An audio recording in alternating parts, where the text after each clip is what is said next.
I had enough social problems already. When I was little, maybe 7, I told my friend River to call me a girl instead of a boy, and he just punched me right then and there without thinking about it. My mom thought my nose was broke, and a traveling witch had to set it for me. River apologized, and maybe he even meant it that he was sorry, but he'd made it seem like the whole thing was my fault, like I'd scared him or something. So, yeah, only my mom and Lane knew about the dresses and the paint. If I were a witch, though, I could turn the next person like River into a goat, or figure out things like why those trees were cold. I'll do it anyway, I said as we walked through the fields of flax and barley. What?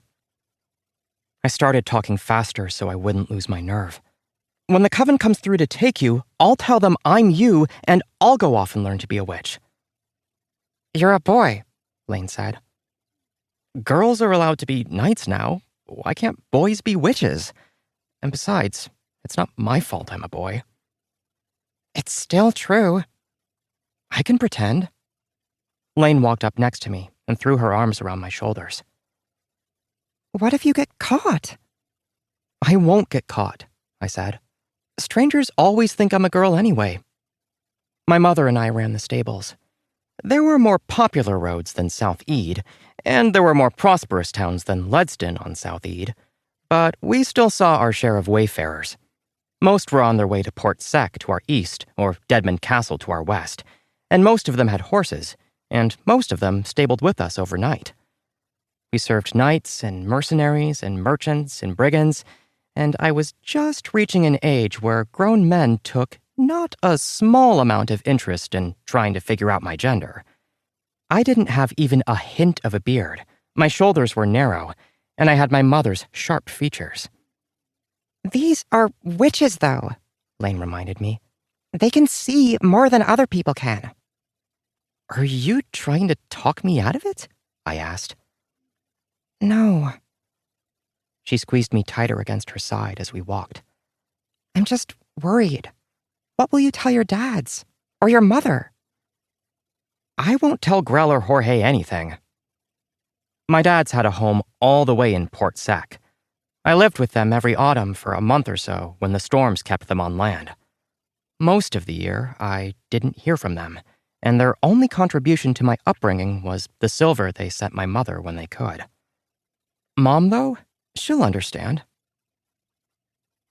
I love it like I love the Baron, my mother said when I told her. That was about as close as she came to cursing. She sure didn't love Baron Ede. No one did. She sat in her rocking chair, a clay mug of wine in her hand. I'd waited until after supper to tell her, because she never took news well on an empty stomach. I didn't either, come to think of it. She took a long draw off the mug. You're old enough to make your own mistakes. After that, she didn't say anything at all, which was kind of worse than her yelling at me, really. It left me with nothing to do but stand around. There was only one good chair on the porch of the stable house, and come to my own conclusions about why it was a bad idea. I didn't want to do that.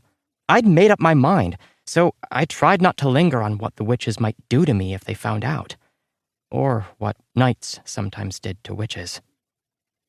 I'll get to learn magic, I said. Real magic. Cauldrons and curses, and maybe I'll even learn how to fly. What is it that you think witches do? They travel around doing good things, I said. They help some people and hurt some people, depending on what they deserve. That's what you want to do? Help some people? Hurt other people? Since when have you liked hurting people? I don't know, Mom. Since never, I guess.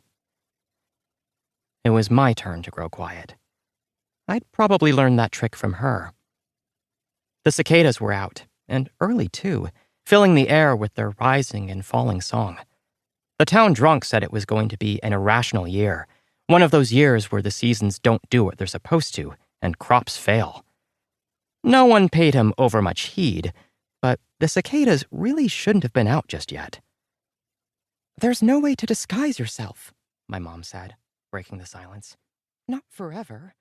You don't look...